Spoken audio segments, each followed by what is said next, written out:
আমি আরিফ শাহরিয়ার। আজকে আমরা ভেক্টরের উপর ক্লাস করব। দেখো,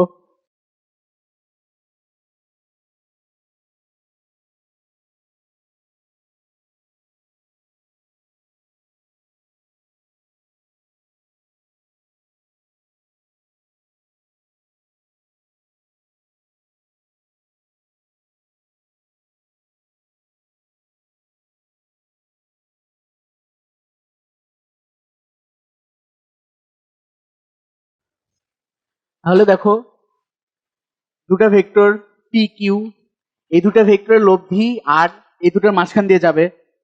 তাহলে এই দুটা যদি আলফা কোণে ক্রিয়া করে, তাহলে দেখো আমরা লিখতে পারি না যে আর সমান সমান পি আর কিউ এর ভেক্টর যোগফল। এই যোগফল এটা ভেক্টর যোগফল, এটা বীজগাণিতিক যোগফল না।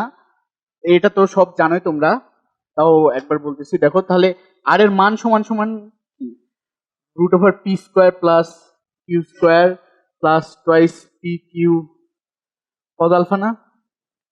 আর দিক থিটা, থিটাটা পি এর সাথে আছে, তাহলে Q sine alpha divided by P plus Q cos alpha.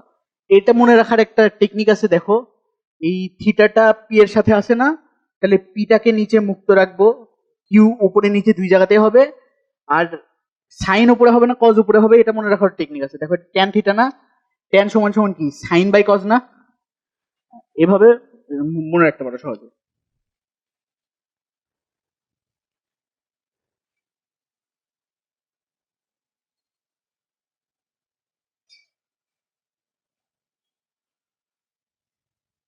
আচ্ছা, এই দুটো ভেক্টরের মধ্যবর্তী কোণ কত?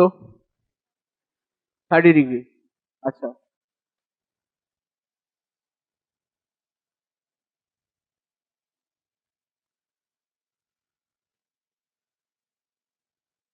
এই দুটো ভেক্টরের মধ্যবর্তী কোণ কত? 150 না 30? 150। কারণ কি, দেখো, আমাদের কোণ নির্ণয় করার জন্য কোন একটা পয়েন্ট থেকে দুটো ভেক্টরকে হয় বের হতে হয়, নয় দুটো ভেক্টরকে ঢুকতে হয়। তাহলে দেখো, এখানে একটা বের হচ্ছে, একটা ঢুকতেছে। তাহলে আমরা এটা যে এই কোণ দেখতে পাচ্ছি, এটা কিন্তু আসল কোণ না। তাহলে আমাদের এটাকে বর্ধিত করতে হবে। তাহলে এটা এই পয়েন্ট থেকে বের হচ্ছে, তাহলে এটা সম্পর্ক কোণ না, তাহলে 150 ডিগ্রি।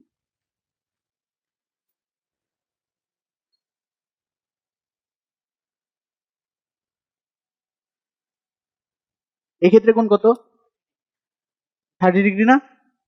কারণ দেখো, এই ক্ষেত্রে দুটাই ওই বিন্দুর দিকে অ্যাপ্রোচ করতেছে। তাহলে এই দুটাকে যদি বর্ধিত করে দিই, তাহলে এই যে কোণটা পাবো বিপরীত কোণ না, ওই জন্য মানটা সেম। তাহলে এই কথাটা লিখে রাখো যে দুটা ভেক্টরের মধ্যবর্তী কোণ নির্ণয় করার জন্য ওই দুটো ভেক্টরের পায়ে পা অথবা মাথায় মাথা মিলতে হবে।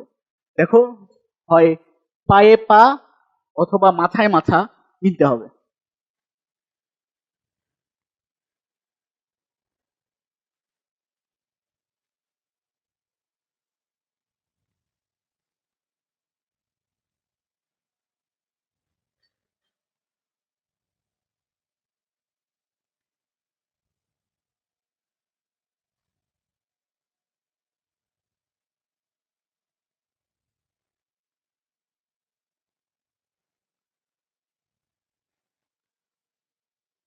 তাহলে দেখো, একটা সামান্তরিক, এই সামান্তরিকের দুটা বাহু পি আর কিউ ভেক্টর দ্বারা রিপ্রেজেন্ট করা হয়েছে। তাহলে আমরা সামান্তরিক সূত্র অনুসারে জানি যে এটা সামান্তরিকের এই কর্ণ বরাবর ক্রিয়া করবে লব্ধি এদের। তাহলে এখান থেকে সামান্তরিকের এই কর্ণর মানটা তো লব্ধির মানের সমানই, এটা কোনো চেঞ্জ নাই, আগের মতো। কিন্তু সামান্তরিকের আরেকটা কর্ণ আছে না এখানে, তো এই কর্ণটা, তাহলে এই কর্ণটা সাপোজ ধরো এস, তাহলে এই কর্ণরও কিন্তু একটা সিগনিফিকেন্স আছে। এই কর্ণ দিয়ে কি বুঝায়? এই কর্ণ দিয়ে বোঝায় হলো এই দুটো ভেক্টরের বিয়োগফল। কেমনে দেখো, আমরা ধরো এখানে কিউ থেকে পি বিয়োগ করতেছি, তাহলে পিটার দিক উল্টে দিব, বিয়োগ করতেছি যেহেতু। তাহলে এটার মাঝ বরাবর এরকম কোন একটা পজিশনে কাজ করবে। তাহলে দেখো, এই কর্ণ আর এই কর্ণর দিকটা কিন্তু সমান্তরাল। সমান্তরাল দিক মানে আমরা দিকটা সেম ধরতে পারি। আর মানটা বুঝছো, ওই ত্রিভুজ সূত্র দিয়ে মানটাও প্রমাণ করা যায় যে মানটা সেম। তাহলে ওখান থেকে আমরা বলতে পারি যে এই এস কর্ণটা হলো এই দুটার বিয়োগফলের সমান। তাহলে এস এর মান সমান সমান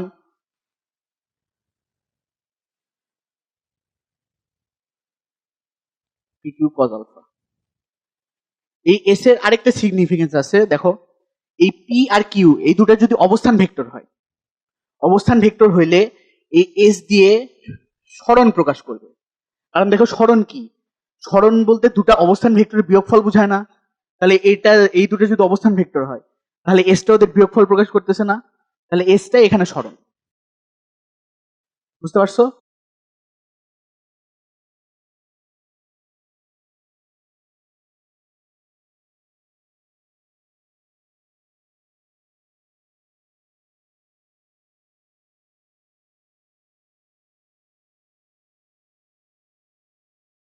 লেখো তাহলে, দুটা দুটা বস্তু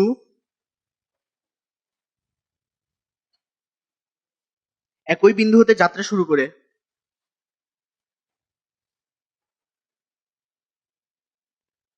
দুটি বস্তু একই বিন্দু হতে যাত্রা শুরু করে প্রথমটি পূর্ব দিকে 10 মিটার দূরত্ব অতিক্রম করে। দুটি বস্তু একই বিন্দু হতে যাত্রা শুরু করে প্রথমটি পূর্ব দিকে 10 মিটার দূরত্ব অতিক্রম করে এবং অপরটি উত্তর পশ্চিম দিকে 10 মিটার দূরত্ব অতিক্রম করে। এদের মধ্যবর্তী সরণ কত? আরেকবার বলতেছি, দেখো দুটি বস্তু একই বিন্দু হতে যাত্রা শুরু করে প্রথমটি পূর্ব দিকে 10 মিটার দূরত্ব অতিক্রম করে এবং অপরটি উত্তর পশ্চিম দিকে 10 মিটার দূরত্ব অতিক্রম করে।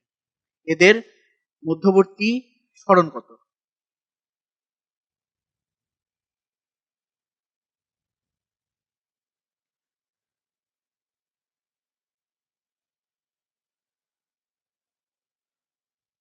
দেখা হয়েছে তোমাদের?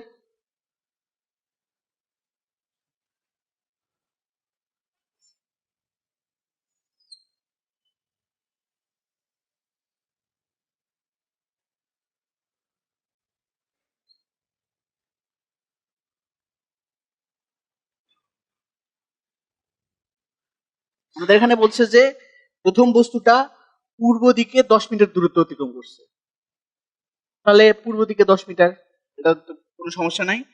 তারপর একটা বলছে উত্তর পশ্চিম দিকে 10 মিটার দূরত্ব। আচ্ছা, উত্তর পশ্চিম দিকে বলতে এখানে কি বোঝাচ্ছে? উত্তর পশ্চিম দিকে, তাহলে এখানে কি কোনো কোণের উল্লেখ আছে যে কোনটার সাথে কত কোণ? তাহলে যখনই এরকম কোণের উল্লেখ থাকবে না, তার মানে বোঝা যাবে উত্তর পশ্চিমের ঠিক মাঝখান দিয়ে যাচ্ছে, তার মানে দুটার সাথে 45 ডিগ্রি কোণ করে যাচ্ছে। তাহলে এটা মনে করো মাঝখান দিয়ে যাচ্ছে উত্তর পশ্চিম দিকে 10 মিটার। এখন যদি এখানে উত্তর পশ্চিম দিকে এভাবে না বলে বলতো যে তোর পশ্চিমে 30 ডিগ্রি কোণে, তাহলে 30 ডিগ্রিটা উত্তরের সাথে হতো না পশ্চিমের সাথে হতো? উত্তর না পশ্চিম? আচ্ছা, হ্যাঁ, এটা উত্তরের সাথে হবে, অর্থাৎ প্রথমে যেটার কথা বলবে এই কোণটা তার সাথে হবে। তাহলে দেখো আমাদের সরণ বের করার ক্ষেত্রে মনে রাখবা, ও সরণের তো অনেক শর্ত, যে হলো নির্দিষ্ট দিক বরাবর হতে হবে। তাহলে আমরা আমাদের যেই দুটো পয়েন্ট থাকবে, যে সরণের যেই দুটো পয়েন্টের মাঝখানে সরণ বের করব, আমরা ওই দুটো পয়েন্টকে যোগ করে দিয়ে যে সরল রেখা পাবো ওইটাই সরণ প্রকাশ করবে। কারণ কি, আমরা দুটো পয়েন্টের মধ্যে শুধু একটাই সরল রেখা পাই, আর ওই যে সরল রেখা পাই ওটার দিকই নির্দিষ্ট হয় আর ওটাই সরণ হয়। মানে আমরা যদি দুটা পয়েন্টের মাঝখানে সরল রেখা দাগাই, অটোমেটিকলি ওটা নির্দিষ্ট দিকে হয়ে যায় আর ওটা সরণ হয়ে যায়। তার মানে যেখানে ওরকম দুটা পয়েন্টের মাঝখানে সরণের কথা বলবে, তোমরা নির্দ্বিধায় দুটার মাঝখানে একটা সরলরেখা দাগায় ওটা দৈর্ঘ্য বের করার চেষ্টা করবে, তাহলে হবে। বুঝতে পারছো? হ্যাঁ, তাহলে দেখো এখানে যদি আমরা সামান্তরিকটা পূর্ণ করি, তাহলে এটা দেখো সামান্তরিক অপর কর্ণটা না, সামান্তরিক অপর কর্ণ এস, এটা না? আমরা কিন্তু ওখানে বলে আসছিলাম যে ওটা সরণ প্রকাশ করে। তাহলে এক্ষেত্রে সরণ সমান সমান √10² + 10² - 2 × 10 ইন্টু 10 কজ আলফার মান কত 135, কারণ দেখো এটা 90 আর এটা 45, cos 135। এটাতে তো কারো প্রবলেম নাই আশা করি।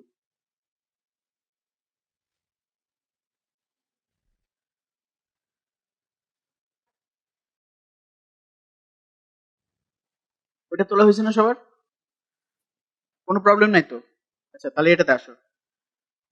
আঁকাও।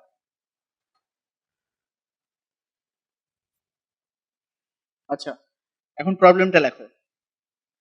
এখানে একটা বস্তু এই বৃত্তাকার পথে ঘুরতেছে। এখন বলা আছে যে বস্তুটার কম্পাঙ্ক 10 হার্জ হইলে, বস্তুটার কম্পাঙ্ক 10 হার্জ হলে,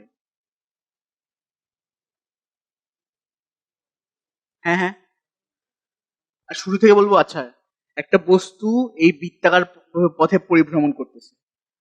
এখন বস্তুটার কম্পাঙ্ক 10 হার্জ হলে পরিভ্রমণ করতেছে, ওটা না লিখলেও পারো, ওটা তোমরা বুঝে নিবা।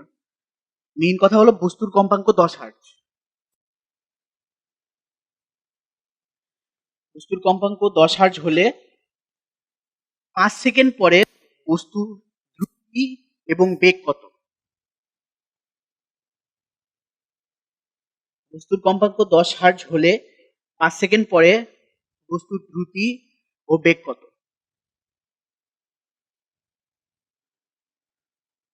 আচ্ছা আরেকবার বলি, বস্তুটার কম্পাঙ্ক 10 হার্জ হলে 5 সেকেন্ড পরে বস্তুর দ্রুতি কত এবং বেগ কত? বুঝছো তো এখন? আচ্ছা দেখো আমাদের এখানে বস্তুর কম্পাঙ্ক দেওয়া আছে, তাহলে প্রথমে আমাদের কাজ হবে কম্পাঙ্ক থেকে আমরা পর্যায়কাল বের করে নিব।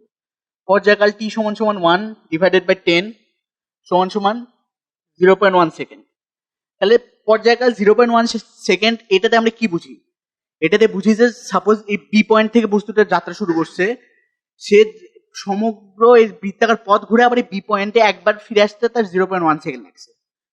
তাহলে আমরা এখান থেকে ঘূর্ণন সংখ্যা বের করতে পারবো না, রোটেশন নাম্বার n আমাদের দেওয়া আছে, সে 5 সেকেন্ড ধরে ঘুরছে। তাহলে 5 সেকেন্ড ডিভাইডেড বাই হলো তার পর্যায়কাল, তাহলে ঘূর্ণন সংখ্যা এখানে পাওয়া গেল 50। তার মানে 5 সেকেন্ডে সে 50 বার পুরা বৃত্তাকার পথটা ঘুরে যেই পয়েন্ট থেকে স্টার্ট করছিল সেই পয়েন্টে আসবে। তাহলে দেখো 50 বার পূর্ণ ঘূর্ণনের ফলে সে যদি বি পয়েন্ট থেকে শুরু করে এই বি পয়েন্টেই ফিরে আসবে। তাহলে কোনো বস্তু যদি যে পয়েন্ট থেকে শুরু করে সেই পয়েন্টেই ফিরে আসে, তাহলে তার সরণ কত? 0 না? কারণ দেখো আমরা সরণ সমান কিভাবে বের করি, যে ইনিশিয়াল পয়েন্ট আর পরের পয়েন্টের মাঝখানে একটা সরলরেখা দাগাবো। এখানে সরলরেখা দাগানোর কোনো উপায় আছে একটা পয়েন্ট? না। তাহলে সরণ এখানে 0, আর সরণ যদি 0 হয় তাহলে বেগ কত? বেগও 0 না? তাহলে বেগও 0। আচ্ছা কিন্তু হলো এখানে অতিক্রান্ত দূরত্বটা কি 0? ও তো বৃত্তাকার পথে ঘুরছে, দূরত্বের ক্ষেত্রে তো নির্দিষ্ট দিক বিবেচনা করতে হয় না, হয় কি? তাহলে ও যদি এই বৃত্তাকার পথটা একবার ঘুরে আসে সম্পূর্ণ, তাহলে সে কতটুকু দূরত্ব অতিক্রম করবে? পরিধির সমান না? তাহলে 1 ইন্টু টোয়াইস পাই আর, 2 বার ঘুরলে 2 ইন্টু টোয়াইস পাই আর, তাহলে n বার যদি ঘুরে তাহলে ডি সমান সমান n ইন্টু টোয়াইস পাই আর। এই সূত্রটা বুঝছো বৃত্তাকার পথে ঘূর্ণনের ক্ষেত্রে ইউনিভার্সাল, এটা দূরত্বের ক্ষেত্রে তুমি সব ক্ষেত্রে ব্যবহার করতে পারো। এন এর মান জানলে জাস্ট এন এর মান বসাই দেবে, আর কিছু বিবেচনা করা লাগবে না। স্মরণের ক্ষেত্রে যেমন দিক টিক বিবেচনা করা লাগে, দূরত্বের ক্ষেত্রে এগুলো কিছু লাগে না। এন এর মান বের করবা, বসাই দিবা। তাহলে এখানে এন এর মান কত? 50 ইন্টু টোয়াইস পাই আর। তাহলে এই ডিটাকে আমরা যদি এখন টি দিয়ে ভাগ করে দিই, টি আমাদের 5 সেকেন্ড, ওটা দিয়ে ভাগ করে দিই, তাহলে আমরা দ্রুতি পাবো না? দূরত্বকে সময় দিয়ে ভাগ করলে দ্রুতি, তাহলে কিন্তু আমরা দ্রুতিটাও পেয়ে যাচ্ছি। বুঝতে পারছো? আচ্ছা এখন এখানে n সমান সমান 2.5 বলা থাকলে কি হতো? দেখো n সমান সমান 2.5 মানে কি? ও যদি বি থেকে শুরু করে তাহলে 2 বার ঘুরে ঘুরে বিতে আসলো, আর 0.5 এর জন্য সেই অর্ধগোলকটা অতিক্রম করে এখানে আসবে না। তাহলে দেখো এইবার তার ইনিশিয়াল পয়েন্ট বি আর পরের পয়েন্ট এ, দুটার মাঝখানে সরলরেখা দাগান যাচ্ছে। এখানে অলরেডি একটা সরলরেখা দাগানো আছে না? এটা কি বৃত্তের ব্যাস না? তাহলে এই ক্ষেত্রে সরণ এস সমান সমান বৃত্তের ব্যাস। বুঝতে পারছো? আর এখন তাহলে বেগটা কত হবে? এই যে ব্যাস তাকে সময় দিয়ে ভাগ করলে, সময় দিয়ে ভাগ করলেই আমরা বেগ পেয়ে যাচ্ছি। বুঝতে পারছো? আর দূরত্বের ক্ষেত্রে আমি বলছি যে ওটা ইউনিভার্সাল সূত্র, এন সমান 2.5 দেওয়া আছে, কিছু দেখা লাগবে না, কিছু বিবেচনা করা লাগবে না। 2.5 ইন্টু টুয়াইস পাই আর, আর দ্রুতির ক্ষেত্রে খালি টাইম দিয়ে ভাগ করে দিবা। মানে দূরত্ব নিয়ে তোমার কোনো কনসার্ন নাই, অত চিন্তা করাই লাগবে না, এন এর মান দেওয়া আছে ডাইরেক্ট বসাই দিবে। বুঝছো? এটা তোলা হয়েছে? আচ্ছা, এখন এন সমান সমান যদি 0.75 বলে, এন সমান যখন 0.75 বলবে তখন এটার অবস্থান কই হবে? এখানে হবে না, যে সে 3/4 দূরত্ব অতিক্রম করছে বৃত্তটার, তাই না? তাহলে এই ক্ষেত্রে তার সরণটা কি হবে? আগেই বলছি যে হলো ওই দুটা পয়েন্টের মাঝখানে সরলরেখা টেনে দিবা। তাহলে এখন আমাদের এটা বের করার জন্য এখানে ত্রিভুজটা পূর্ণ করতে হবে। দেখো ত্রিভুজটা পূর্ণ যদি করি তাহলে এইটা আর, আবার এইটাও আর না, আর এটা যদি এস হয় তাহলে এখানে যদি পিথাগোরাস অ্যাপ্লাই করি তাহলে তাহলে সরণ বের হয়ে যাচ্ছে না। আর বেগ সমান সমান তাহলে যার সরণ যেটা তাকে সময় দিয়ে ভাগ করে দিব। আর এটার ক্ষেত্রেও ওই অতিক্রান্ত দূরত্ব সেম ভাবে বের করবা, এন এর মান 0.575 বসাই দিবা, যেটা আসবে তাকে টাইম দিয়ে ভাগ করলেই দ্রুতি। মানে দূরত্ব নিয়ে তোমার ওই সূত্র জানা থাকলে, এন এর মান জানা থাকলে আর কিছু লাগবে না। বুঝতে পারছো আশা করি? আচ্ছা, এখানে প্রশ্নটা হলো এই পি বিন্দুর সরণ এবং অতিক্রান্ত দূরত্ব কত? পি বিন্দুটার সরণ এবং অতিক্রান্ত দূরত্ব। আচ্ছা দেখো, এখন এখানে একটা চাকা, যার নিচের এই একটা পয়েন্ট হলো পি, চাকাটা রাস্তায় রোটেট করতেছে, রোটেট করতে করতে পি পয়েন্টটা এক সময় উপরে উঠে গেছে। তাহলে এখন আমাদের বলছে যে সরণ এবং অতিক্রান্ত দূরত্ব। তাহলে দেখো সরণ যখনই আসবে আমি বলছি ইনিশিয়াল পয়েন্ট পরের পয়েন্ট দেখবা, কিছু না বুঝেই যোগ করে দিবা সরলরেখা। এই দুটার মাঝখানে যে সরলরেখা ওটাই সরণ। তাহলে দেখো আমাদের সরণ এস হলো এটা। তাহলে এটা বের করার জন্য আমাদের কোনো কিছু করতে হবে, পিথাগোরাস বা এগুলো অ্যাপ্লাই করার জন্য। তাহলে আমরা একটা ত্রিভুজ পূর্ণ করে নিলাম এখানে। তাহলে দেখো এই ত্রিভুজের এই বাহুটা দেখো, ভালো করে দেখো, এই বাহুটা কি প্রকাশ করতেছে? হ্যাঁ, এই চাকার ব্যাস না, টয়েস আর। আর এখন আমাদের এই বাহুটা বের করতে হবে। দেখো এই বাহুটা বলতে কি বোঝাচ্ছে? চাকা এখানে ছিল, পরে এখানে আসছে, তাহলে এই বাহুটা কি? চাকাটা কতটুকু দূরত্ব অতিক্রম করছে, এই মানে চাকাটা ঘোরার ফলে কতটুকু দূরত্ব অতিক্রম করছে? অতিক্রান্ত দূরত্ব না এই বাহুটা? তাহলে আমাদের প্রথমে এই বাহুটা বের করতে হবে, অর্থাৎ ডি বের করতে হবে। ডি বের করার জন্য এন জানা লাগবে। এন জানতে পারলে তো আমরা ওই সূত্রে ফেলায় ইজিলি করতে পারবো। আচ্ছা দেখো, পি বিন্দুটা এখানে ছিল, তারপরে এখানে কোথায় আছে? সে উপরে আছে, তার মানে সে একটা অর্ধবৃত্ত অতিক্রম করছে না? তার মানে এই ক্ষেত্রে এন সমান কত হওয়া উচিত? 0.5 না? হ্যাঁ, তাহলে এই ক্ষেত্রে এন সমান সমান 0.5 হবে। তাহলে এন সমান 0.5 জানা হয়ে গেছে।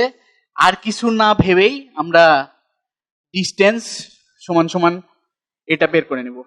তাহলে এটা আমার ডিস্টেন্স, আর এই ডিস্টেন্সটাই হলো এই বাহুটা, তাহলে দেখো আমাদের এই বাহুটা জানা আছে, এটা জানা আছে, তাহলে সরণ সমান সমান পিথাগোরাস ফালাই দিলে হয়ে যাচ্ছে না?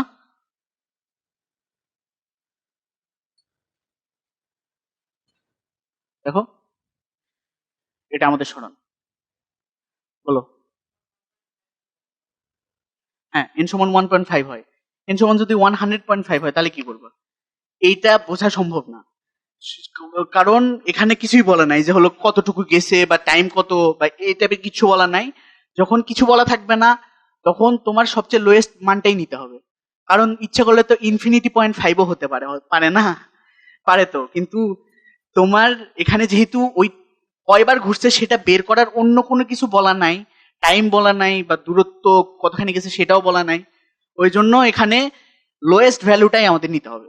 ওই জন্যই 1.5 না হয়ে 0.5। বুঝতে পারছো? মানে এখানে অবশ্যই 1.5 হতে পারতো, 2.5 হতে পারতো, সবই হতে পারতো, কিন্তু আমাদের ওইটা বের করা সম্পর্কে আর কিচ্ছু বলা নাই, সেই জন্য আমাদের লোয়েস্ট ভ্যালুটা নিয়ে কাজ করতে হবে। বুঝতে পারছো? আচ্ছা দেখো, এখন এই পয়েন্টটা দেখো, এবার এখানে চলে আসছে, এটা এখন পি পয়েন্ট। তাহলে সেম জিনিসই বলছে যে হলো সরণ আর অতিক্রান্ত দূরত্ব কত। দেখো প্রথম কথাই হলো এই পয়েন্ট কিছু না ভাবে যোগ করে দিবা, এটা কেন্দ্রের উপর দিয়ে যাওয়া উচিত হয়নি, কেন্দ্রের নিচ দিয়ে যাবে।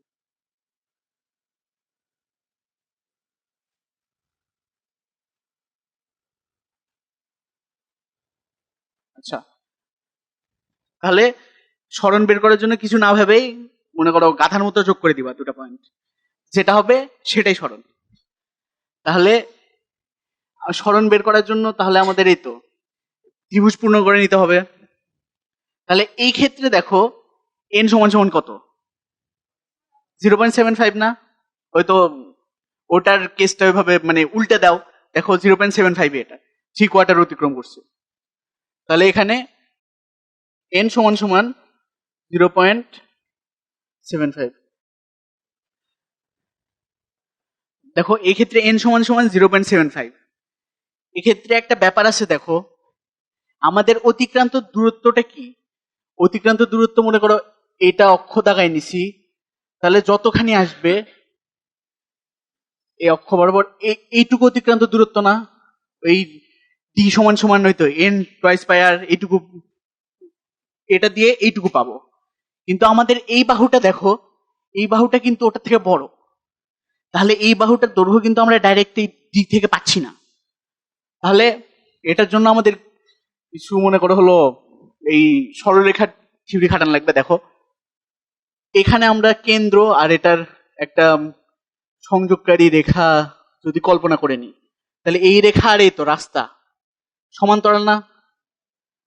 আবার এই তো এই কেন্দ্র থেকে এটা এই পর্যন্ত যোগ করে দেওয়া আছে, আর এই বাহু, এই দুটো সমান্তরাল না? তাহলে দুটা সমান্তরাল সরলরেখার মধ্যে যদি আরো দুটো সমান্তরাল সরলরেখা আবদ্ধ থাকে, তাহলে ওই দুটা সমান্তরাল সরলরেখার দৈর্ঘ্য অবশ্যই সমান হতে হবে, না হলে এই দুটা কখনো সমান মানে সমান্তরাল হতে পারবে না। কারণ দেখো এই সবখানে ডিস্টেন্স কিন্তু সেম সেম হয়ে যাচ্ছে, তাই না? তাহলে দেখো এইটা কি?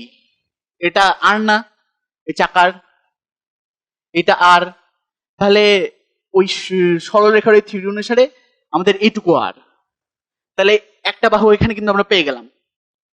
আবার দেখো উল্টা হয়ে চিন্তা করো, মনে করো হলো এই দুটার সমান্তরাল সরলরেখা, তার মধ্যে এই দুটা আবদ্ধ আছে আবার, তাহলে এইটার আর এইটার দৈর্ঘ্য সমান হওয়া লাগবে না? তাহলে এইটা দেখো এটাও কিন্তু আর, তাহলে নিচের এইটাও আর হবে। বুঝতে পারছো? তাহলে দেখো এইবার তাহলে এই বাহুটার দৈর্ঘ্য কত হবে? ডি প্লাস আর না? তাহলে ডি বের করার ক্ষেত্রে আমি বলছি যে কোনো কিছু ভাববা না, এন এর মান বসায় দিবা 0.75 টুয়াইস বাই আর, তাহলে যেটা পাবা সেটাই ডি এর মান। আর তাহলে এই বাহুটার দৈর্ঘ্য হবে তো ডি, তার সাথে 8 যোগ। তাহলে দেখো এই বাহুটা পেয়ে গেছি, এই বাহুটাও পাইছি। তাহলে সরণ সমান সমান এবার হবে আর স্কোয়ার প্লাস হলো ডি প্লাস আর। বুঝতে পারছো?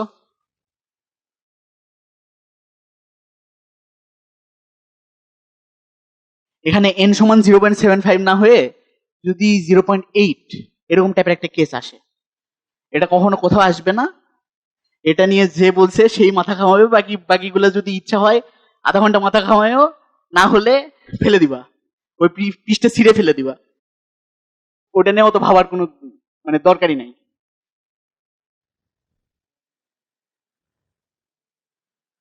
আচ্ছা, এই পর্যন্ত তো 0.75, তাই না? তাহলে 0.8 এটার নিচে কোন একটা পয়েন্ট, তাই না? তাহলে যেটা বলছি যে হলো সরণের ক্ষেত্রে না বুঝে যোগ করে দিবা, তাহলে এটাই তোমার সরণ হবে।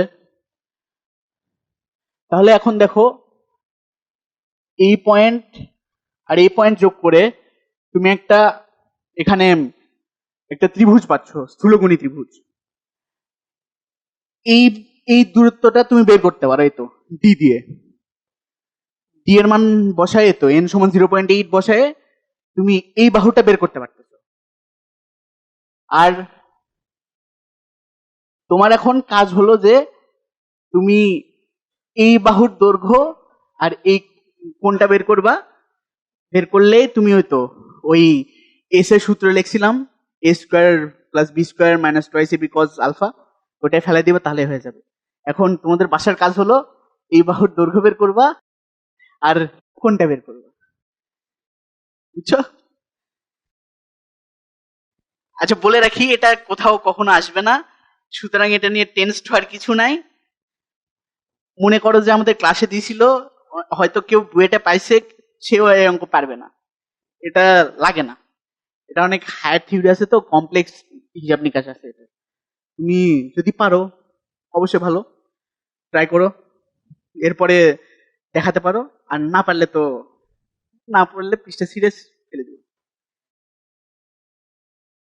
উপাংশ জিনিসটা সবাই ক্লিয়ারলি বোঝো? যদি বোঝো তাহলে আমি বলবো না, কারণ স্যার অনেক ভালোভাবে পড়াইছেন। বলবো? আচ্ছা,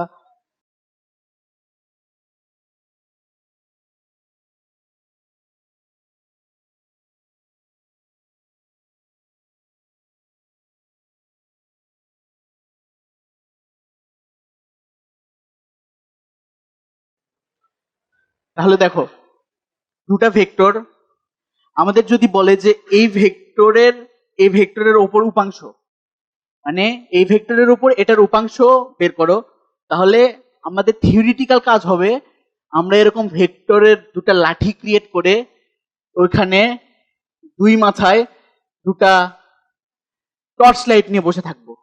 তারপর যে ছায়া পাবো, ওই ছায়ার দৈর্ঘ্য যেটা হবে ওটা স্কেল দিয়ে মাপবো, সেটাই হবে আমাদের উপাংশ।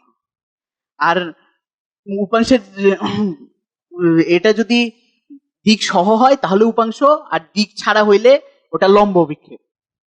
আচ্ছা, তাহলে কিন্তু আমাদের তো এক্সাম হলে ওরকম ফ্যাসিলিটিস নাই যে ওরকম লাঠি নিয়ে বসে যাব টর্চ নিয়ে। তাহলে আমাদের এখানে ক্যালকুলেশন আছে। মেইন যে ক্যালকুলেশন ওইটা আসে হলো, দেখো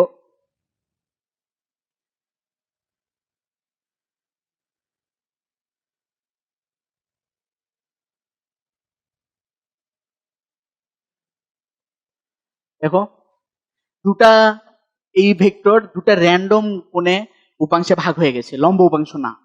তাহলে এটার মান আমরা কিভাবে বের করব? এটার জন্য আমাদের ত্রিভুজের সাইন সূত্র হেল্প করবে। ত্রিভুজের সাইন সূত্রটা কি? P divided by sine beta সমান সমান Q divided by sine alpha সমান সমান R divided by sine alpha plus beta. তাহলে দেখো এই সূত্র দিয়ে কিন্তু আমরা মানে তোমাকে যেই কোণই দেওয়া থাক, যেই কোণে বিভক্তই দেওয়া থাক, এটা কিন্তু বের করতে পারবো। এখন কোণ দুটো যদি 90 ডিগ্রি কোণে হয়, অর্থাৎ লম্ব উপাংশ হয়, তাহলে দেখো এখানে হবে হলো পি সমান সমান হবে তাহলে R sine beta divided by sine alpha plus বিটার মান কত, 90 ডিগ্রি না? তাহলে পি সমান সমান আর সাইন বিটা আর কিউ সমান সমান আর সাইন আলফা। আমরা সাধারণত কস দিয়ে করে অভ্যস্ত, তাই না? যে কোনো একটা কোণ দিয়ে করে অভ্যস্ত। তাহলে এটা যদি এক্স অক্ষের সাথে আলফা কোণ করে, মানে পিটা, আর পির সাথে আলফা কোণ করে, তাহলে দেখো আর সাইন 90 ডিগ্রি মাইনাস আলফা সমান সমান আর কজ আলফা। এটা মোটামুটি সবার মুখস্থই, যে হলো যার সাথে কোণ সেই দিক বরাবর উপাংশটা হলো কজ উপাংশ, আর তার লম্ব বরাবর উপাংশটা হলো সাইন উপাংশ। আচ্ছা, এখন আমরা পড়বো হলো লম্বাংশ উপপাদ্য। তোমরা উপপাদ্যটার নাম শুনছো? আচ্ছা, এটা অনেক কাজের। দেখো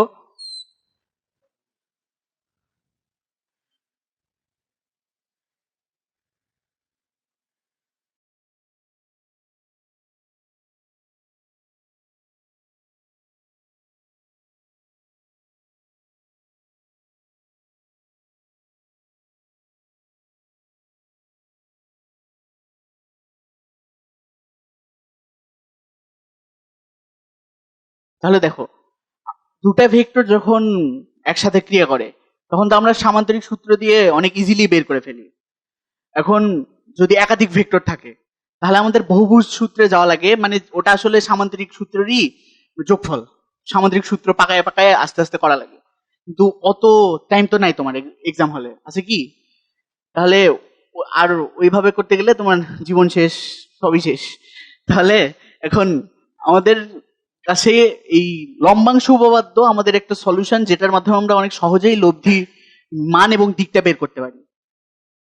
তাহলে উপপাদ্যটা হলো এরকম যে কোনো একটা বিন্দুতে অনেকগুলো ভেক্টর ক্রিয়া করলে ওই ভেক্টরগুলোর লব্ধিটার সাথে ওই ভেক্টরের উপাংশের একটা সম্পর্ক আছে। সে সম্পর্কটা হলো কোন একটা অক্ষ বরাবর সবগুলা ভেক্টরের উপাংশগুলোর যোগফল সমান সমান ওই অক্ষ বরাবর লব্ধি ভেক্টরের উপাংশ। মানে কথাটা একটু জটিল, আমি বুঝতেছি। দেখো, কোন একটা বিন্দুতে যদি অনেকগুলো ভেক্টর কাজ করে, তাহলে ওই ভেক্টরের কোন একটা অক্ষ বরাবর ওই সবগুলা ভেক্টরের উপাংশগুলোর যোগফল, একটা অক্ষ নিলাম, সবগুলা ভেক্টর তার উপাংশগুলোও নিলাম, নিয়ে যোগ করলাম। যেই যোগফলটা হবে হলো যেই লব্ধি ভেক্টর কাজ করবে না সবগুলা লব্ধি ভেক্টরের একটা উপাংশ তো থাকবে ওই ওই অক্ষ বরাবর, ওই উপাংশটার সমান হবে ওই সবগুলো উপাংশের যোগফল। এবার ক্লিয়ার? আচ্ছা, ক্লিয়ার হবে না, এটা লিখে বুঝাতে হবে। তাহলে এটার ইকুয়েশনটা হলো এরকম যে এক্স অক্ষ বরাবর আমরা সবগুলার উপাংশ নিব। এখানে পি কিউ এস কাজ করতেছে তিনটা, আর তাদের লব্ধি আর আমরা ধরলাম যে এই দিক বরাবর কাজ করতেছে, আমরা কিন্তু জানি না দিক কোন দিকে হবে, আমরা ধরে নিলাম যে হলো আর এখানে থিটা কোণে আছে। তাহলে এক্স অক্ষ বরাবর এই তো পি কিউ এস এর উপাংশ দেখো, P cos alpha plus Q cos beta plus S cos gamma. এটাতে তো কারো প্রবলেম নাই, আমরা উপাংশগুলো বের করছি, বের করে যোগ করছি, কারো কোনো প্রবলেম এখানে না। আচ্ছা, এই উপাংশগুলোর যোগফল হবে, দেখো আমরা এই সেম অক্ষ বরাবর যে তো লব্ধি আছে তার উপাংশটা নিব। এই লব্ধি থিটা কোণে কাজ করতেছে এক্স অক্ষ বরাবর, তাহলে এটা সমান সমান হবে এই লব্ধির উপাংশটা। এইবার বিষয়টা ক্লিয়ার? আচ্ছা দেখো, এখানে পি কিউ এস এই তিনটা ভেক্টর কাজ করতেছে, আর তাদের লব্ধি আর আমরা দিক দিক জানি না, আমরা ধরে নিছি যে এখানে থিটা কোণে কাজ করতেছে। তাহলে এক্স অক্ষ বরাবর আমরা যদি এই পি কিউ এস এর সবগুলো উপাংশ নিই, পি এর উপাংশ পি কজ আলফা, কিউ এর উপাংশ কিউ কজ বিটা, এস এর উপাংশ এস কজ গামা, দেখো ওগুলা হয়তো ওই কোণে ক্রিয়া করছে এক্স এর সাথে, এই সবগুলো আমরা যোগ করব। যোগ করে আমরা যে ভ্যালুটা পাবো, মনে করো একটা ভ্যালু পাইছি, সাপোজ একটা বক্স পাইছি একটা ভ্যালু, তারপরে আমরা আর কোনোভাবে মনে করো ওই লাঠি ইয়া করে করে আর এর মান পাইছি কোনোভাবে সামান্তরিক করে করে, তাহলে দেখবো যে আর আর এর এই এক্স অক্ষ বরাবর যে উপাংশটা, সেটা কি আর কস থিটা হবে না? ওটা যদি এক্স এর সাথে থিটা কোণে কাজ করে, তাহলে আমরা আর কস থিটাটাও বের করলাম। তাহলে আমরা বের করলে দেখবো যে আমরা এই তিনটে যোগ করে যা পাইছিলাম, এই আর কস থিটা করলে একই জিনিসই পাওয়া যাচ্ছে। তার মানে এই অক্ষ বরাবর সবগুলোর উপাংশ যোগ করে আমরা আলটিমেটলি ওই লব্ধির ওই বরাবর উপাংশটা পেয়ে গেছি। এবার ক্লিয়ার? তাহলে দেখো ওয়াই অক্ষ বরাবর আমরা একই কাজ করব, ওয়াই অক্ষ বরাবর খালি সাইন হয়ে যাবে,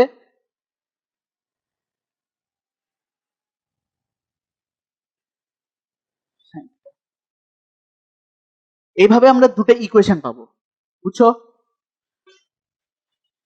আচ্ছা, এভাবে আমরা দুটো ইকুয়েশন পাবো। এখন এখান থেকে আমরা আর এর মান কিভাবে বের করতে পারি? এই আর কস থিটা আর সাইন থিটা আছে, কস সাইন কিভাবে রিমুভ করতে পারি? রিমুভ করে আর এর মানটা বের করবো শুধু। হ্যাঁ, তাহলে ওই ইকুয়েশন দুটো যদি স্কোয়ার করি, তাহলে কিন্তু আমরা ওখান থেকে আর স্কোয়ারের মান পাবো। কারণ দেখো আর স্কোয়ার কমন নিলে sine square plus cos square 1, ওটা আর স্কোয়ারের একটা ভ্যালু পাবো, ওটাকে পরে রুট করে দিলেই আমরা আর এর ভ্যালুটা পেয়ে যাচ্ছি, অর্থাৎ আমাদের লব্ধি ভেক্টরের মানটা পেয়ে যাচ্ছি অনেক ইজিলি। কিন্তু বুঝছো এই পর্যন্ত? এখন থিটাটা আমরা কিভাবে বের করব? আমরা যদি 2/1 করি, তাহলে আমরা ট্যান থিটা পাচ্ছি না, ট্যান থিটা সমান সমান একটা ভ্যালু পাবো না, তাহলে ট্যান থিটা থেকে আমরা থিটা বের করতে পারবো না, তাহলে আমরা আর থিটা দুটাই কিন্তু পেয়ে গেলাম অনেক ইজিলি।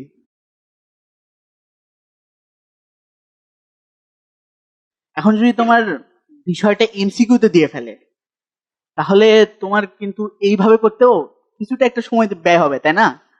এটার একটা ক্যালকুলেটর টাইপ আছে, আমরা ক্যালকুলেটরে সলভ করতে পারি এটা। দেখো আমি প্রসেসটা লিখে দিচ্ছি।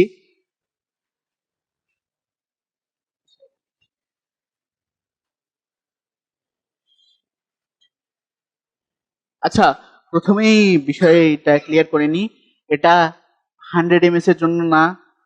এর আগের ব্যাচে কয়েকজন আমাকে 100 ms বের করে বলতেছে ভাই এটা দেখান, আমি অপারগতা প্রকাশ করছি, ওটা তো আদৌ হয় কিনা আমি জানি না। এটা হয়তো 991 ইএস বা এক্স এটার ক্ষেত্রে হবে। এই ইন্টার বা অ্যাডমিশন 100 ms দিয়ে কিন্তু হবে না ভাই, কারণ অনেক কিছু তুমি অ্যাক্সেস করতে পারবে না ওটা দিয়ে।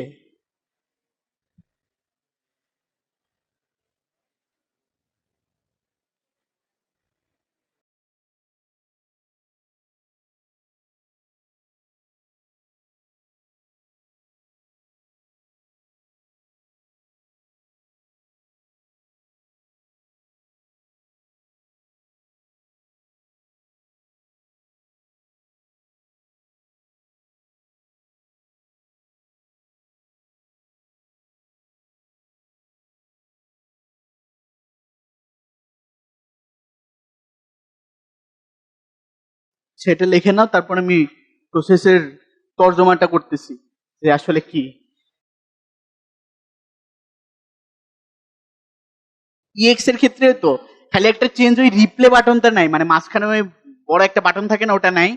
ও তোমাদের তো 4টা বাটন আছে না, এই ওটার নিচে টিপ মারতে হবে।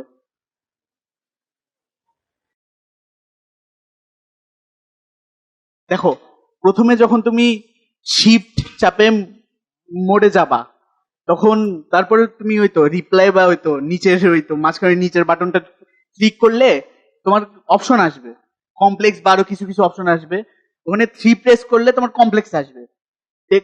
কমপ্লেক্সের দুটা ভাগ, একটা হলো এই তো এ প্লাস আইবি মানে জটিল সংখ্যা নিয়ে কাজ করে, একটা হলো এই তো ভেক্টর ভেক্টর নিয়ে কাজ করে।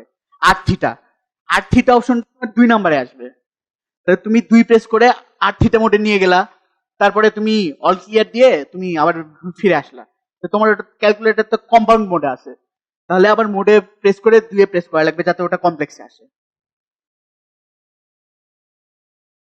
আচ্ছা, একটা প্রবলেম সলভ করতে দিই, তাহলে তোমরা করে দেখো হয় নাকি। তাহলে আমরা এই বিষয়টা ক্লোজ করবো। দেখো একটা প্রবলেম দিই।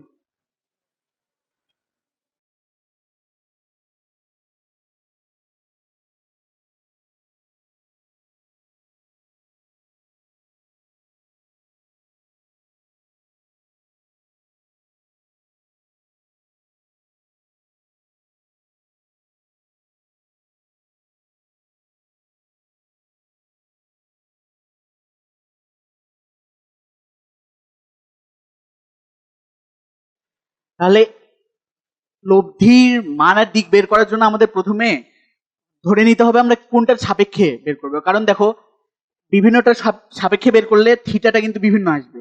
অ্যাঙ্গেল এটার সাথে একটা আসতে পারে, এটার সাথে আরেকটা আসবে, তাই তাই হবে না। তাহলে আমরা যে কোনো একটা ফিক্স করে নিব।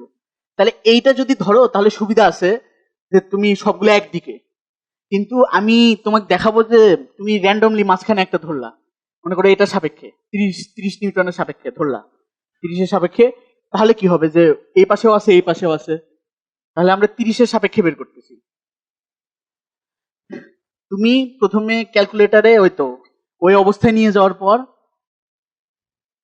30-এর সাপেক্ষে বের করতেছি। তাহলে প্রথমে 30 লিখে এই অ্যাঙ্গেল চিহ্ন কিভাবে আসবে, শিফট প্রেস করে এর এই তো মাইনাস চিহ্ন এরকম আছে না, এটাতে ইয়া করলেই অ্যাঙ্গেল চিহ্ন আসবে। অ্যাঙ্গেলে দেখো 30টা নিজের সাথে কত কোণ তৈরি করছে, 0 ডিগ্রি না, 0 ডিগ্রি। তারপরে 40 দেখো এই অ্যাঙ্গেলটা 20, এইটা 30, তাহলে এদের মধ্যবর্তী কোণ কত, 10 না। তাহলে 40 অ্যাঙ্গেল দিয়ে 10। এইদিকে আগে তাকাও, তারপরে ক্যালকুলেটর ইনপুট করো, এটা আগে দেখো। আচ্ছা, এই পাশেরটা তো শেষ। এখন এই পাশে যখন আমরা আসতেছি, দেখো এই পাশের অ্যাঙ্গেল গুলো আমরা প্লাস নিলাম কেন, এগুলা অ্যান্টি ক্লকওয়াইজ না, অ্যান্টি ক্লকওয়াইজ রোটেশন হয়েছে। অ্যান্টি ক্লকওয়াইজ রোটেশন হলে আমরা কোনটাকে প্লাস ধরি। আবার এই দিকে যখন আসতেছি তখন রোটেশনটা দেখো ক্লকওয়াইজ হচ্ছে না, তাহলে এই এই দিকে আসলে কোনটা মাইনাস হবে না। তাহলে যখন তুমি এটা নিবা 20, এই দুটোর মধ্যবর্তী কোণ কত, 10, তখন হবে -10। আর 10 নিলে 10 কোণ -20 সমান সমান, তুমি এইভাবে লিখে ক্যালকুলেটর সমান সমান প্রেস করলে দেখো এরকম একটা অ্যান্সার আসবে, 98.449 কোণ 0.03, এরকম একটা অ্যান্সার আসবে। তাহলে প্রথমে যেটা আসবে ওইটা হলো আর, আর তারপরে যেটা আসবে ওইটা হলো থিটা। কারণ দেখো তুমিও কিন্তু ওইটাই ইয়া করছো, প্রথমে মান ইনপুট করছো, তারপরে তুমি থিটাটা ইনপুট করছো।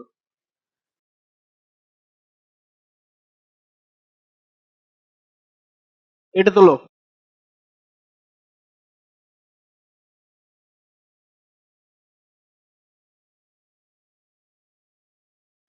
তাহলে দেখো এটা একটা সুষম ষড়ভুজ, এটার দুই এটার দুই বাহু, এই দুই বাহুর মাঝখানে এগুলো সমান কোণে বিভক্ত করে কয়েকটা ভেক্টর কাজ করতেছে। আমাদের এখন বলতেছে যে লব্ধি ভেক্টরের মান এবং দিক বের করো। আচ্ছা, তোমরা আগে বলো যে এই সুষম ষড়ভুজের টোটাল কোণের সমষ্টিগুলো কত, কত 720? শিওর? আচ্ছা ঠিক আছে, 720। আচ্ছা, এটার একটা সূত্র আছে বুঝছো, n-2 ইন্টু 180। এখন তোমাকে যেই ভুজই দিক তুমি ওখানে n এর মান বসায় তার সাথে এই তো এই সূত্রে ফালাইলে তুমি টোটাল কোণের মান জানতে পারবা। আচ্ছা দেখো তাহলে এখানে এই বাহু আর এই বাহু, এই দুটার মধ্যবর্তী কোণ তাহলে কত, 120 না, 6 ভাগে ভাগ হয়ে যাবে, সমান 6 ভাগে। তাহলে এই কোণটা 120 ডিগ্রি। আবার এখানে বলা আছে যে এই ভেক্টর গুলাও নিজেদের মধ্যে কোণগুলো ভাগ করে নিছে, তাহলে এই দুই বাহুর মধ্যবর্তী কোণ 120 ডিগ্রি, তাহলে সেটা আবার সমান 4 ভাগে ভাগ হয়েছে। তাহলে এখানে প্রত্যেকটা কোণের মান কত, 30 ডিগ্রি না।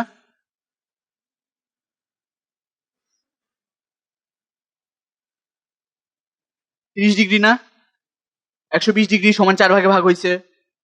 তাহলে আমাদের এখন এখানে লম্বাংশ উপপাদ্য প্রয়োগ করতে হবে। দেখো লম্বাংশ উপপাদ্য প্রয়োগ করার জন্য আমরা দেখো এখানে দুটা অক্ষ ধরে নিব। এইটাকে আমরা এক্স অক্ষ ধরলাম আর এটা লম্ব, তার মানে 90। দেখো 390, তার মানে এটা 90। এটা দুটো অক্ষ ধরে নিলাম, এই দুই অক্ষ বরাবর আমরা সবগুলো রূপাংশ বের করব।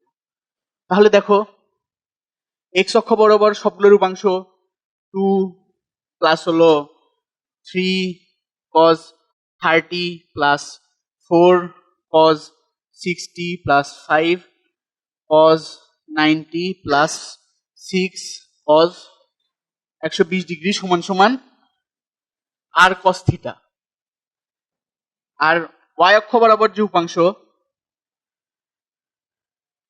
2 sin 0 প্লাস হলো 3 sin 30 প্লাস হলো 4 sin 60 plus 5 sin 90 degree plus 6 sin 120 degree সমান সমান আর sin থিটা।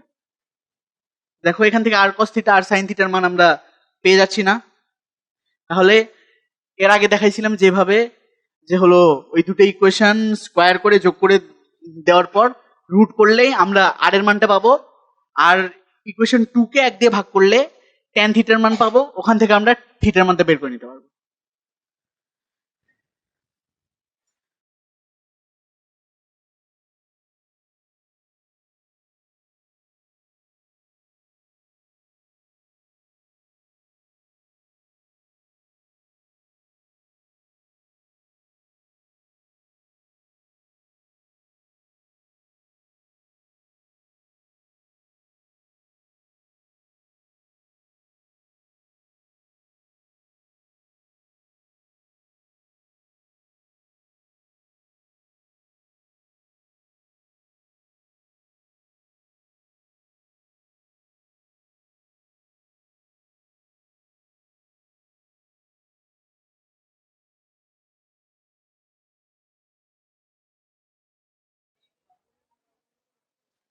চলো এটা একটা ত্রিমাত্রিক অক্ষ, বুঝতে পারতেছো? এখানে একটা বিন্দু আছে ইনিশিয়ালি পি, ওটা স্থানাঙ্ক দেওয়া আছে, তারপরে ওটা বিভিন্ন দিকে গেছে, কতখানি করে গেছে সেটা দেওয়া আছে, শেষে তো কিউ বিন্দুতে পৌঁছেছে। এই কিউ এর স্থানাঙ্ক কত? আচ্ছা, কিউ এর স্থানাঙ্ক কত? তাহলে ট্রাই করো, এবার তো কোয়েশ্চেনও পাইছো, রাইট?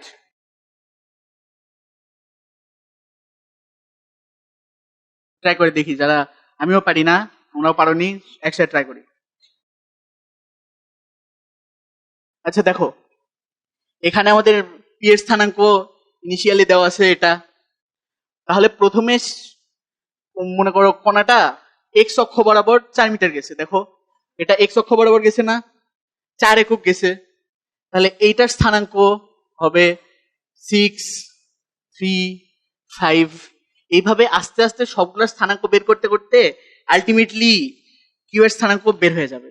দেখো এটা এক্স অক্ষ বরাবর গেছে না, 4 একক গেছে, তাহলে তো 2 প্লাস 4, আর বাদ এইগুলো তো সেম থাকবে। এই 5টা দেখো এটা জেড অক্ষ বরাবর আসছে, তাহলে এটা হবে 6। আচ্ছা তারপরে দেখো এটা আবার এক্স অক্ষ বরাবর 3 একক গেছে, তাহলে এটা হচ্ছে হলো 6, সরি আমি ভুল করতেছি, দেখছো পারি না, 9, 3, 10। তারপরে দেখো এটা ওয়াই অক্ষের বিপরীত দিকে, ওয়াই অক্ষ তো উপরে পজিটিভ নিচে নেগেটিভ না, নেগেটিভ ওয়াই অক্ষর দিকে 10 একক গেছে, তাহলে এটা হবে 9 মাইনাস 7 আর হলো 10। তারপরে দেখো এটা জেড অক্ষের বিপরীত দিকে 5 একক গেছে, তাহলে 9 মাইনাস 7, 5। তারপরে দেখো এটা এক্স অক্ষের বিপরীতে 12 একক গেছে, তাহলে কত হচ্ছে -3 -7, 5। আর আলটিমেটলি এটা জেড অক্ষের দিকে আরো 8 একক গেছে, তাহলে -3 -7 আর হলো 13।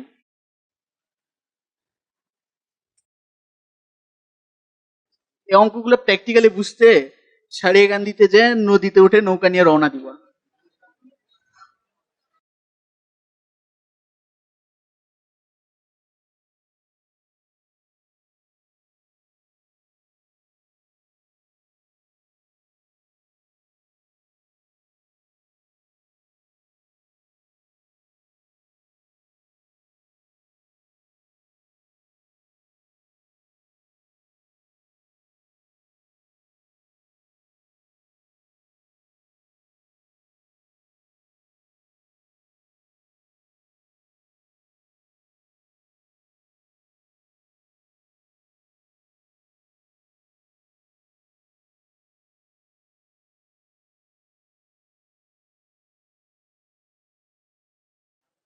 দেখো এটা তোলো, এখানে একটা নদী, এটা নদী যার প্রস্থ ডি। তাহলে নদীতে এই তো স্রোতটা এইদিকে ভি বরাবর কাজ করতেছে, ভি বেগে। আর তুমি বা কোনো একটা মাঝি এখানে ন- নদীর বেগের সাথে আলফা কোণে ইউ বেগে নৌকা নিয়ে রওনা হলো। তাহলে ভি আর ইউ এই দুটার লব্ধি এটার মাঝখান বরাবর হবে সামান্তরিক অনুযায়ী, এই দিক বরাবর যেতে যেতে এই পারে পৌঁছাবে। তাহলে দেখো, তাহলে এই ডিটা হলো প্রস্থ বরাবর অতিক্রান্ত দূরত্ব, আর এই এক্সটা দৈর্ঘ্য বরাবর অতিক্রান্ত দূরত্ব না? হ্যাঁ।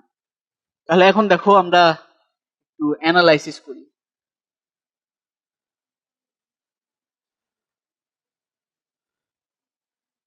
দেখো, স্রোতের বেগের ক্ষেত্রে স্রোতের বেগের অনুভূমিক, অনুভূমিক বলতে আমরা এখানে দৈর্ঘ্য বরাবর বোঝাচ্ছি, এইদিকে এক্স অক্ষ আর ওইদিকে ওয়াই অক্ষ ধরে নিচ্ছি।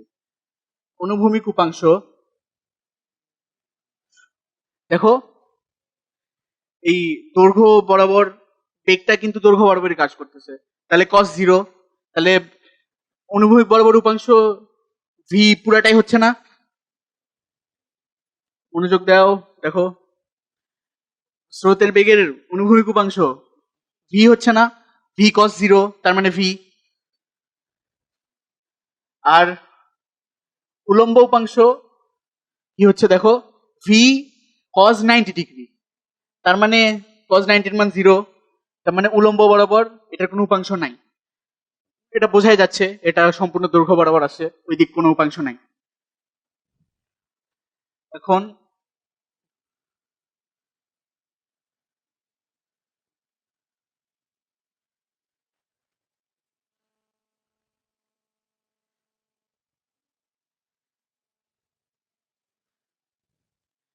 নৌকার বেগের অনুভূমিক উপাংশ কি?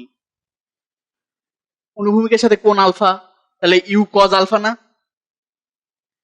You cos alpha. আর উলম্ব উপাংশটা কি? U sine alpha. তাহলে দেখো, আমরা সরণ এস সমান সমান কি জানি, যখন সমবেগ হয় এস সমান সমান ভিটি না? তাহলে এই ভিটা কি? সরণের দিকে বেগ না? কারণ দেখো তুমি বেগ, বেগটা তোমার কাজ করতেছে একদিকে, তোমার সরণ আরেক দিকে হচ্ছে, এরকম এরকম তো হবে না। আর যদি এরকম হয় তাহলে তুমি আসল সরণটা তো পাবা না ওইভাবে এর সমান ভিটি দিয়ে।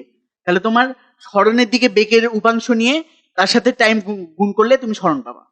আচ্ছা, এখন এই এক্স মানে দৈর্ঘ্য বরাবর সরণ, এক্স সমান সমান তাহলে কি হবে, এই দৈর্ঘ্য বরাবর বেগের উপাংশগুলা ইন্টু টি না? তাহলে এই দৈর্ঘ্য বরাবর মানে অনুভূমিক উপাংশ, স্রোতের অনুভূমিক উপাংশ কত? ভি। নৌকার অনুভূমিক উপাংশ কত? ইউ কজ আলফা ইন্টু টি।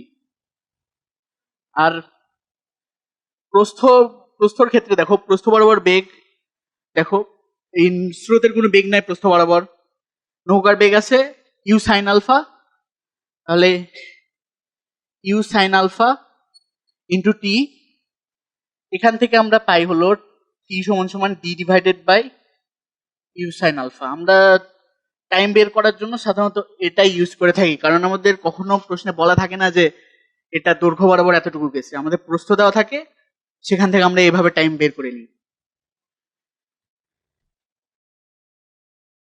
বুঝতে পারছো? দুটা কেস আছে, কেসগুলো লেখো। প্রথম কেসটা হলো সোজাসুজি পার হওয়ার ক্ষেত্রে, সোজাসুজি অথবা এক বিন্দু থেকে বিপরীত পাশে অপর বিন্দুতে, সোজাসুজি অথবা এক বিন্দু থেকে বিপরীত পাশে অপর বিন্দুতে, অথবা সর্বনিম্ন পথে।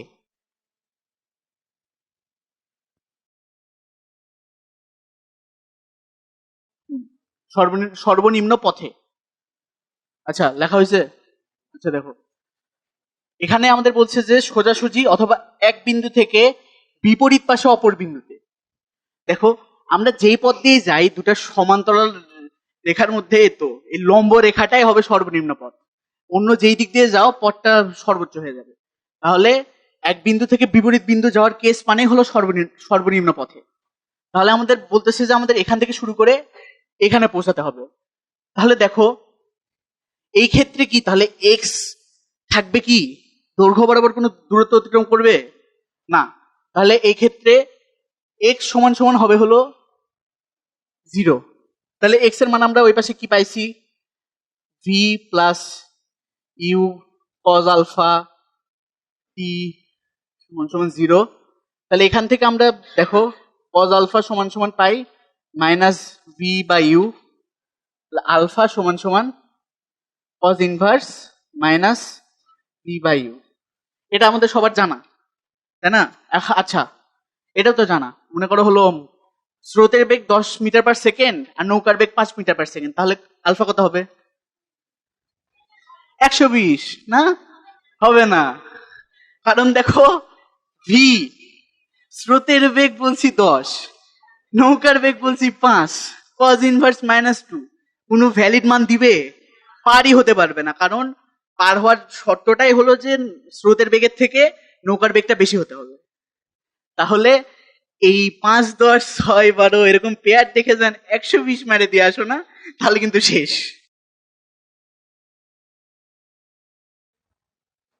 আচ্ছা, তাহলে দেখো এই এইভাবে নদী পারাপারের ক্ষেত্রে টাইমটা কত হবে সেটা আমরা বের করতেছি। টাইম সমান সমান D divided by U sine alpha, D divided by U sine আলফার মান হলো 1 minus cos square alpha, D U root over 1 minus cos square আলফার মান হলো B square by U square. এখান থেকে আসে হলো D divided by root over U square minus B square. বুঝতে পারছো কি? আচ্ছা, ক্যালকুলেশন স্কিপ করছি। দেখো, কজ আলফার মান এখান থেকে আমরা পাইছি না মাইনাস ভি বাই ইউ, তাহলে কস স্কোয়ার আলফা মানে V square minus U square না? এটা বসাই দিছি। তারপর এখানে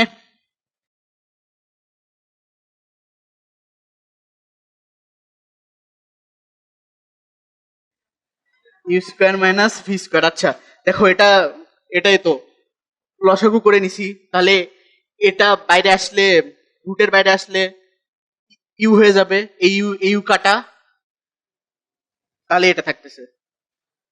বুঝতে পারছো? তাহলে এটাই আমাদের হলো এতো ওই সোজাসুজি পথে নদী পার হতে যে সময় লাগবে সেটা। এখন দেখো, এ পর্যন্ত বুঝছো? আচ্ছা দেখো, কজ ইনভার্স মাইনাস, আমরা এখানে যেই ভ্যালু বসাই, বেগের মানগুলো তো মাইনাস না, তাহলে যেই ভ্যালু বসাই মাইনাস বসতেছে।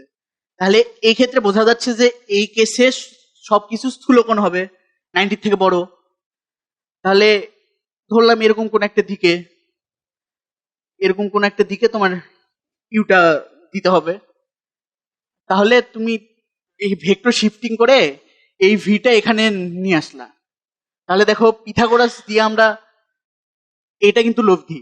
লব্ধি যেই দিকে সেই দিক বরাবর আমরা যাচ্ছি না, লব্ধিটাই তো সোজা বরাবর, তার মানে আমরা এই দিক বরাবরই যাব।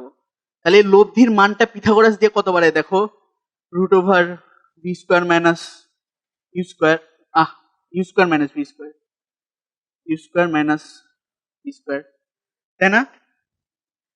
পিথাগোরাস দিলে এটাই বের হয় না? হ্যাঁ। তাহলে দেখো ওই পাশে দেখো, টাইম বের করার ক্ষেত্রে ডি ডিভাইডেড বাই এটাই ছিল না? তাহলে দেখো আমরা কিন্তু এখান থেকে আরেকটা জিনিস ফিল করতে পারতেছি কি, যেই যেই দিক যেই দিক বরাবর দূরত্ব তার বেগ দিয়ে ভাগ করছি, সেই দিক বরাবর বেগ দিয়ে, এই ক্ষেত্রে লব্ধি বেগটাই আমার সেই দিকে ছিল, সেজন্য লব্ধি বেগ দিয়ে ভাগ করে দিছি। বুঝছো? আচ্ছা, আমরা তো এখানে বলছিলাম যে হলো এই এর সমান সমান ওই সরণের দিকে বেগের উপাংশ গুণন টি, ওখান থেকে টাইম বের করে নিচে তো ওই ডি এর দিক বরাবর বেগটা আসছে না? হ্যাঁ। তাহলে ওখানে দেখো ডি মানে প্রস্থ, প্রস্থর দিক বরাবর বেগটাই হওয়ার কথা। আমরা সেটা এখানে জাস্টিফাই করলাম যে আসলে আমাদের এই আটটাই কাজ করতেছে আর সেটাই প্রস্থ বরাবর, সেটার মানে ওটার সাথে মিলছে। তার মানে অলওয়েজ এই তো সরণ বের করার ক্ষেত্রে সরণের দিকের যে বেগের উপাংশ সেটাই নিতে হয়। মানে এই বিষয়টা এটা জাস্টিফাই করতেছে এই মানটা বের হওয়ার মাধ্যমে। বুঝছো? আরেকটা কেস আছে সর্বনিম্ন সময়ে পার হওয়ার ক্ষেত্রে। তাহলে আমরা টাইমটা বের করছিলাম কি, D divided by U sine alpha. তাহলে টি এর মান যদি মিনিমাম হতে হয়, দেখো এটা তুলতে বেশিক্ষণ লাগবে না, তোমার আগে দেখো টি এর মান যদি মিনিমাম হতে হয় তাহলে এইটুকু ম্যাক্সিমাম হওয়া লাগবে না? নির্দিষ্ট নৌকার ক্ষেত্রে, একটা নির্দিষ্ট নৌকার ক্ষেত্রে ইউটা ফিক্সড, ইউটা চেঞ্জ হবে না, ইউটা তোমার এখানে ফিক্স করে দেওয়া। তাহলে এখানে মেইনলি তাহলে সাইন আলফার উপর নির্ভর করে তোমার টাইমটা কম বেশি হবে। তাহলে এখানে সাইন আলফার হাইয়েস্ট ভ্যালু হইলে টি সমান সমান মিনিমাম হবে, তাই না? তাহলে সাইন আলফার হাইয়েস্ট ভ্যালু কত? 1। সাইন আলফা সমান সমান 1। তাহলে টি মিনিমাম সমান সমান হবে হলো ডি ডিভাইডেড বাই ইউ। তার মানে এই ক্ষেত্রে আলফা কত হবে? 90 ডিগ্রি। তার মানে এই ক্ষেত্রে তোমার ইউটা এই দিক বরাবর কাজ করতে হবে। তার মানে তোমার ইউটা প্রস্থর দিকে কাজ করলে তোমার টাইমটা সবচেয়ে কম লাগবে। কারণ দেখো তুমি দূরত্বটা প্রস্থ বরাবর অতিক্রম করবা, তুমি যদি তোমার সম্পূর্ণ বেগ প্রস্থ বরাবরই দাও, অর্থাৎ তাহলে প্রস্থ বরাবর সর্বোচ্চ বেগ পাচ্ছে না, বেগ যত বেশি পাবে টাইম তত কম লাগবে।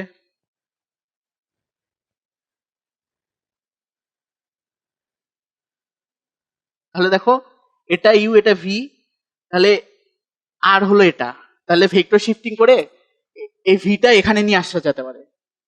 তাহলে এই ক্ষেত্রে আর সমান সমান কি দেখো, root over U square plus B square. বুঝছো?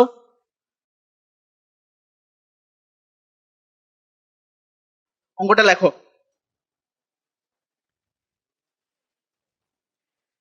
একজন লোক একজন লোক 3 মিটার পার সেকেন্ড বেগে গেলে,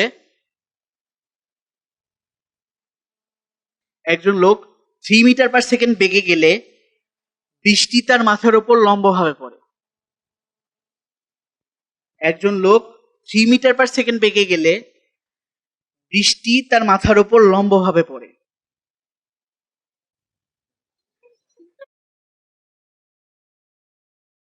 ব্যক্তির বেগ 5 মিটার পার সেকেন্ড হলে বৃষ্টি উলম্বের সাথে 30 ডিগ্রি কোণে পড়ে।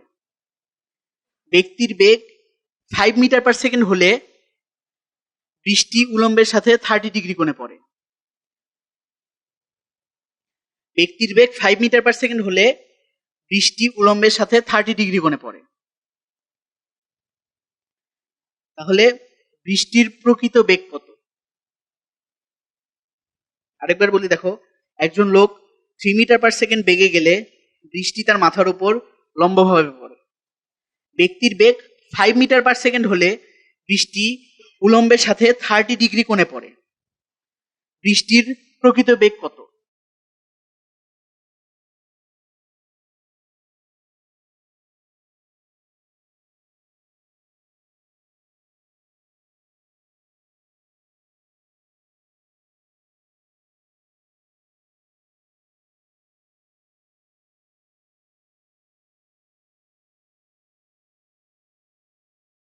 তাহলে এখানে আমাদের কি বলছে যে একটা লোক যখন 3 মিটার/সেকেন্ড বেগে যায়, তাহলে তার সাপেক্ষে তখন বৃষ্টির বেগটা লম্বভাবে পড়তে থাকে। তারপরে যখন 5 মিটার/সেকেন্ড বেগে যায়, তখন বৃষ্টিটা উলম্বের সাথে 30 ডিগ্রি কোণে পড়তে থাকে। তাহলে প্রকৃত বেগ চাইছে। আচ্ছা, আপেক্ষিক বেগের ধারণা তো সবার ক্লিয়ার আছে। তাহলে এখানে লোকটার উপর বৃষ্টির আপেক্ষিক বেগটা কাজ করবে। লোকটা বৃষ্টির আপেক্ষিক বেগ দেখবে। তাহলে আপেক্ষিক বেগের ক্ষেত্রে লোকের সাপেক্ষে যখন বের করব, তখন লোকেরটা মাইনাস করে দিতে হবে, লোকেরটা উল্টাই দিতে হবে।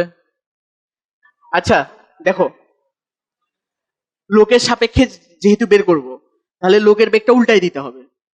আচ্ছা, তাহলে আমাদের বলছে যে যখন 3 মিটার/সেকেন্ড বেগটা কাজ করে এইদিকে, তখন বেগটা লম্ব হয়ে যায়।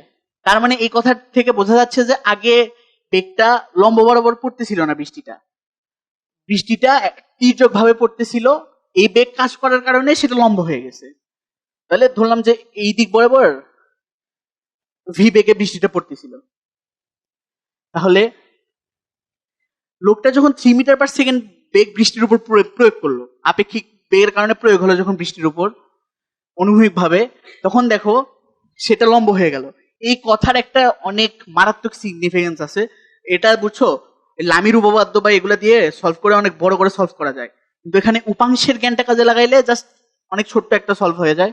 দেখো, এখানে যখন লোকের বেগটা অনুভূমিক বরাবর 3 মিটার/সেকেন্ড বেগে কাজ করে, তার মানে তখন মানে বেগটা উলম্ব হয়ে যায়।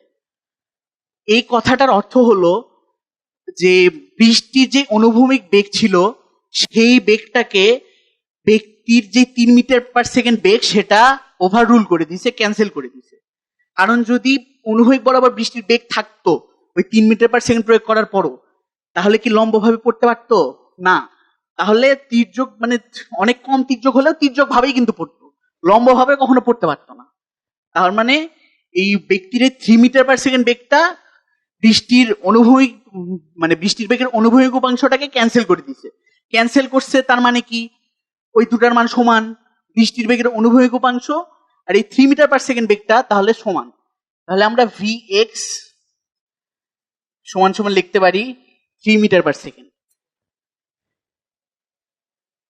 এখন চিন্তা করো, বিষয়টা সাম্যাবস্থায় আছে, যে লোকটা 3 মিটার/সেকেন্ড বেগে দৌড়ায়নি, বৃষ্টিটা লম্বভাবে পড়তেছে সাধারণ ক্ষেত্রে যেভাবে পড়ে। এখন লোকটা তার বেগ বাড়াই দিছে, লোকটা তার বেগ বাড়ায় 5 মিটার/সেকেন্ড করছে। তাহলে আপেক্ষিক বেগের কারণে লোকের বেগটা উল্টে এইদিকে কাজ করা শুরু করবে, এইদিকে 5 মিটার/সেকেন্ড। তাহলে দেখো, 3 মিটার/সেকেন্ড বেগে যখন কাজ করতেছিল বিষয়টা সাম্যাবস্থায় ছিল না। তাহলে সাম্যাবস্থা থেকে তুমি কতখানি চেঞ্জ করলা? দুই চেঞ্জ করলা না? দুই চেঞ্জ করার কারণে এখানে বলতেছে যে তোমার বেগটা উলম্বের সাথে 30 ডিগ্রি কোণে হয়ে গেছে। এই দিক বরাবর আরো টানছো, সেই জন্য এইদিকে আরো চলে আসছে উলম্ব থেকে। তাহলে এই দিকে কিন্তু ইফেক্টিভলি তোমার 2 মিটার/সেকেন্ড বেগটা কাজ করতেছে, কারণ 3 মিটার/সেকেন্ড বেগ বৃষ্টিটার লোকের ক্যান্সেল হয়ে গেছে। ক্যান্সেল হয়ে সাম্যাবস্থায় ছিল, বৃষ্টিটা লম্ব হয়ে পড়তেছিল। তাহলে দেখো, লম্ব বরাবর যে বৃষ্টির যে বেগ পড়তেছে ওটা উলম্ব উপাংশ ভি ওয়াই, আর এই দিক বরাবর দেখো বৃষ্টির বেগ মানে লোকের বেগ কাজ করতেছে 2, কারণটা তো ওই তো সাম্যাবস্থায় ছিল, সেখান থেকে তুমি 2 বাড়াইছো। তাহলে দেখো, এখান থেকে ত্রিকোণমিতির কাজে লাগায়ে আমরা কিন্তু ভি ওয়াইটাও বের করতে পারি, আর ভি এক্স পাইছি, ভি ওয়াই পাইছি। তাহলে ভি সমান সমান √ওভার V X square plus V Y square. দেখো, সলভটা কিন্তু অনেক ছোট হয়ে গেল। এটা তুমি লামিতে করতে গেলে এই 2 বোর্ড কভার হয়ে যেত। লামির উপপাদ্য শোনোনি, ম্যাথে পাবা। এই অঙ্ক যেখানে পাবা সলভ টলভ করে দেওয়া থাকলে তুমি দেখবে লামি দিয়ে করা আছে। এই পদ্ধতিতে আমি অনেক ভাবে চিন্তে নিজে বের করছি। আচ্ছা, বুঝতে পারছো? এখানে কারো কোনো প্রবলেম থাকলে বলো। আচ্ছা, লাস্ট প্রবলেম। আচ্ছা শোনো, ওই তো সমান্তরাল হওয়া বা লম্ব হওয়া বা তিনটা একই সমতলীয় হওয়া, ওই কেসগুলা বইয়ে দেওয়া আছে, ওগুলো আমি আর দেখালাম না। আশা করি ওগুলো পারো সবাই।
এখানে কোয়েশ্চেনটা এরকম যে এটা একটা ঘনবস্তু যার তিনটা বাহু এ বি সি দ্বারা প্রকাশ করা হয়েছে, এ আর বি ভেক্টর ফর্মটা দেওয়া আছে, আর তোমার কাছে আয়তনটাও বলা আছে। তাহলে এখানে সি সমান সমান কত, মানে সি ভেক্টরটা তোমাকে বের করতে হবে। আচ্ছা আগে বলো যে আয়তন বের করার সূত্র জানো?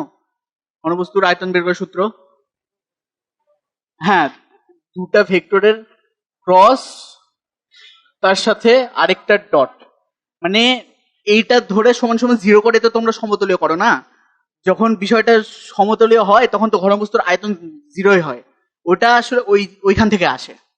তাহলে দেখো এইটা থেকে যদি করতে যাও, ডট গুণন বা ক্রস গুণন যত করা সোজা, রিভার্স করে ভেক্টর বের করা কিন্তু ততটাই কঠিন, ওইভাবে করা যাবে না।